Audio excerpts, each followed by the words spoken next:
ஓம்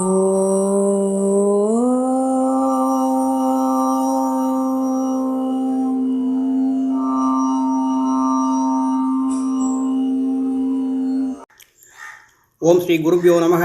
தென்னாளுடைய பெரியவா போற்றி, எந்நாட்டவர்க்கும் இறைவா போற்றி. ஓம் ஸ்ரீ மகா பெரியவா சரணம். ஆன்மீக அன்பர்கள் அனைவருக்கும் அடியனுடைய நமஸ்காரம். இப்போ நம்ம தொடர்ச்சியாக மகா பெரியவா அருளி இருக்கிற நமது மதத்தின் பெருமைகளை பற்றி பார்த்துட்டுருக்கோம். இதில் கடைசியாக பெரியவா என்ன சொல்கிறான்னாக்க, ஒரு கேள்வியை முக்கியமாக எழுப்புகிறார்.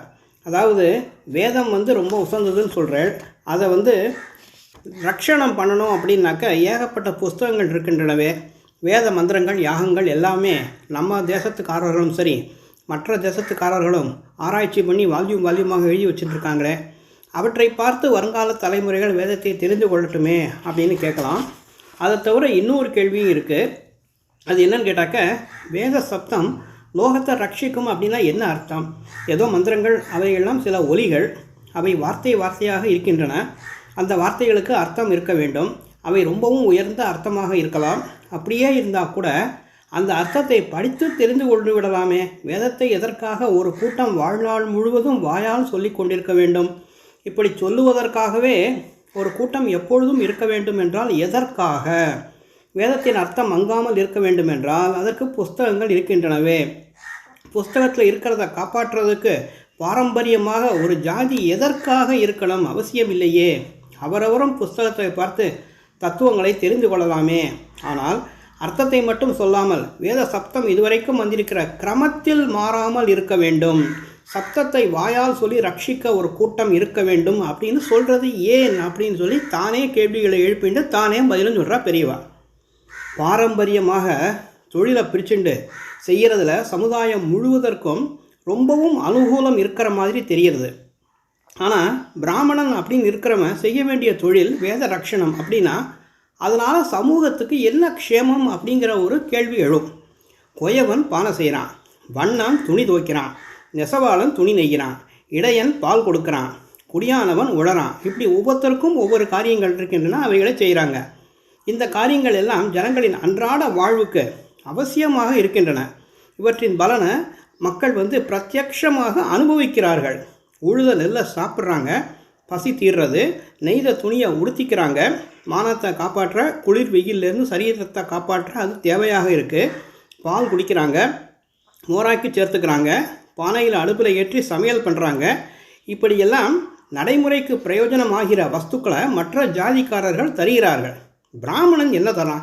வர்ண தர்மத்தை நிலைப்படுத்தி இருக்கிற சாஸ்திரங்கள் அவனுக்கு எந்த தொழிலை தந்திருக்கு அப்படின்னு பார்க்கணும். பிராமணன் வேதத்தை காதால் கேட்டு பாடம் பண்ணணும், அதாவது அத்தியாயனம் பண்ணணும். அதே மாதிரி இன்னொருத்தனுக்கு அதை வாயால் சொல்லி கொடுக்கணும், அதாவது அத்தியாபனம் செய்யணும். அத்தியாயனம் தான் வேதம் ஓதுறது, அத்தியாபனம் அப்படின்னா இன்னொருத்தனுக்கு வேதத்தை ஓதுவிப்பது. இதோடு பிராமணன் வேதத்தில் சொல்லியிருக்கிற நித்திய கர்ம அனுஷ்டானங்களையும் யாக யஜ்ஞங்களையும் செய்ய வேண்டும் அப்படின்னு சாஸ்திரத்தில் இவனுக்கு வகுத்து கொடுத்துருக்கு. வேதத்தின் அர்த்தம் ரொம்ப உயர்வானது, அதை காப்பாற்ற வேண்டும் என்று சொன்னாலாவது நவீன காலத்தவர்களுக்கு ஒத்துக்கலாம் அப்படின்னு தோணும். ஜன சமூகத்துக்கு அறிவு, கலை எல்லாம் வேண்டும். வேதம் நிறைய அறிவை தருகிற வஸ்து அப்படிங்கிறதுனால அதன் அர்த்தத்தை சிலர் சமூகம் முழுவதற்கும் பிரச்சாரம் பண்ணி கொண்டிருந்து விட்டு போகட்டும் அப்படின்னு சொல்ல தோணும். ஆனால் சாஸ்திரம் அப்படி சொல்லாமல் பிராமணனாகப்பட்டவன் வேதத்தின் சப்தத்தை காப்பாற்றி கொண்டிருக்க வேண்டும், ஜன சமூகம் முழுவதற்கும் அதை கொடுத்து ரட்சிக்க வேண்டும்னு சொல்கிறது. அர்த்தத்தை எல்லாரும் அறிய பண்ண வேண்டும் அப்படின்னாக்க அதில் லோகக்ஷேமம் தெரிகிறது. நேர்மாறாக சப்தத்தை சிலர் மட்டும் வச்சுட்டாக்க லோகக்ஷேமம் அப்படின்னா அதில் நம்பிக்கை வரமாட்டேங்கிறது. மற்ற தொழில்கள் நின்று போனால் சமூகம் பாதிக்கப்படுறது மாதிரி வேத அத்தியாயனம் நின்று போனால் எப்படி பாதிக்கப்படும் அப்படின்னு புரியலை. இது புரிய வேண்டுமென்றால் வேதம் அப்படின்னா என்னன்னு முதல்ல தெரிஞ்சுக்கணும். இவ்விஷயத்தை முழுக்க அறிவினால் ஆராய்ந்து மட்டும் பிரயோஜனம் இல்லை. அனுபவஸ்தர்கள் சொல்கிறத நம்பித்தான் ஆகணும். இப்படி சொன்ன உடனே ஆட்சேபனை வரும். அது எப்படி சார், நாங்கள்லாம் பகுத்தறிவாளர்கள், முழுக்க எங்கள் அறிவுக்கு அகப்படுகிறது அப்படின்னா தான் நாங்கள் ஏற்றுக்கொள்வோம் அப்படின்னு சொல்லிட்டா என்ன செய்கிறது? எல்லா விஷயங்களுமே மனுஷனுடைய அறிவுக்குள் அகப்பட்டுத்தான் ஆக வேண்டும் என்று எப்படி உரிமை கொண்டாட முடியும்? எத்தனையோ ஜீவராசிகளில் மனுஷனும் ஒருத்தன். இவனுடைய லேபரட்டரியில் நடக்கிற காரியங்கள் ஒரு மாட்டுக்கு புரியுமா? மாட்டோட அறிவுக்கு புரியுமா? என் புத்திக்கு புரியாததால் இந்த பௌதீக விதிகள் இருக்கவே முடியாது அப்படின்னு ஒரு மாடு சொல்ல முடியுமா? மாடு வரைக்கும் கூட போக வேண்டாம். மனுஷர்களையே ஃபிசிக்ஸ் படிக்காதவர்களுக்கு அந்த விதிகள்லாம் எப்படி புரியும்? ஆனால் அதை நன்றாக படித்தவர்கள் சொல்வதால் படிக்காதவர்களும் நம்புகிறார்கள்.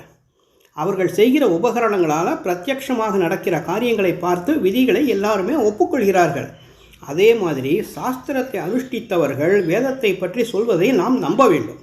இதுவரைக்கும் அது பிரத்யட்சமாக தந்திருக்கிற பலன்களிலிருந்து அதை ஏற்றுக்கொள்ள வேண்டும். அது என்ன அப்படி பிரத்யட்ச பலன் அப்படின்னு கேட்டால், இதுவரைக்கும் இந்து சமூகம் எத்தனையோ எதிர்ப்புகளுக்கும் தாக்கு பிடித்து விடாமலே இருக்கிற ஒரே பழைய மதம் அப்படிங்கிறதும், இந்த மதத்தில்தான் லோகத்துக்குள்ளேயே மிக அதிகமான மகா புருஷர்கள் தோன்றி இருக்கிறார்கள் என்பதுமே ஆகும். இது ரெண்டு தான் பிரத்யட்சமாக நம்ம பார்க்குற பலன்கள். எங்கள் அறிவுக்குள் வர வேண்டும் அப்படின்னு ஜனங்கள் சொல்லாமல் நம்பி ஏற்றுன்றதுனாலேயே தான் இதுவரை இந்த ஸ்ரேயஸை அடைந்து வந்திருக்கிறார்கள். மனுஷ அறிவின் எல்லையெல்லாம் மீறி போய் அகண்டமாக ஆனவர்கள் தான் ரிஷிகள். அவர்கள் மூலமே வேத மந்திரங்கள் லோகத்திற்கு வந்திருக்கின்றன அப்படிங்கிறது அடிப்படை கொள்கை. அம்மாதிரி மனுஷர்கள் ஆத்ம சக்தி பெறவே முடியாதுன்னு சொல்லிட்டா அப்புறம் அதுக்கு மேலே என்ன பேசுகிறது? ஒன்றும் இல்லை. பிரத்யட்சமாக இருக்கிற மகான்களையும் சித்திமான்களையும் வேண்டுமானால் சுட்டி காட்டி இவர்களுக்கு மற்றவர்களுக்கு இல்லாத சக்திகள் இருக்கிறது, இதை பார்த்தாவது நம்புங்கள் அப்படின்னு சொல்லலாம். அதுக்கு பதிலாக அவங்க செய்கிறதெல்லாம் மோசம், ஏமாற்று வித்தை அப்படின்னு பதில் சொல்லிட்டா அதுக்கப்புறம் ஒன்றும் பேச முடியாது.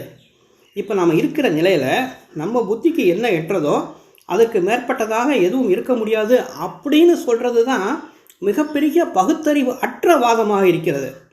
இதை அப்படி சொல்கிறவங்களே புரிஞ்சுட்டா தான் உண்டு. ஏதோ சுவாரஸ்யமாக பேச்சு கச்சேரி கேட்கலாம் அப்படிங்கிற அளவிலாவது எத்தனையோ தினசான அரசியல் மீட்டிங்குகள் இருக்கிற போது கூட இங்கே என்னிடம் நீங்கள் வந்திருக்கிறதுனால உங்களில் யாரும் இப்படி முழு பகுத்தறிவாளர்னு சொல்லிக்கொள்ள மாட்டீங்கன்னு நினச்சி வேதம் ஏன் சம்பிரதாயப்படி இனியும் இருக்க வேண்டும் என்பதற்கு கூட காரணம் சொல்கிறேன் அப்படின்னு பெரியவா சொல்கிறார். அதாவது ஒருவேளை அப்படி இல்லாதவர்களுக்கு சாமியார் சொல்வதும் கொஞ்சம் சரியாக இருக்கும் போல இருக்கிறது அப்படின்னு தோணினாலும் தோழலாம் அப்படின்னு பெரியவா சொல்கிறார்.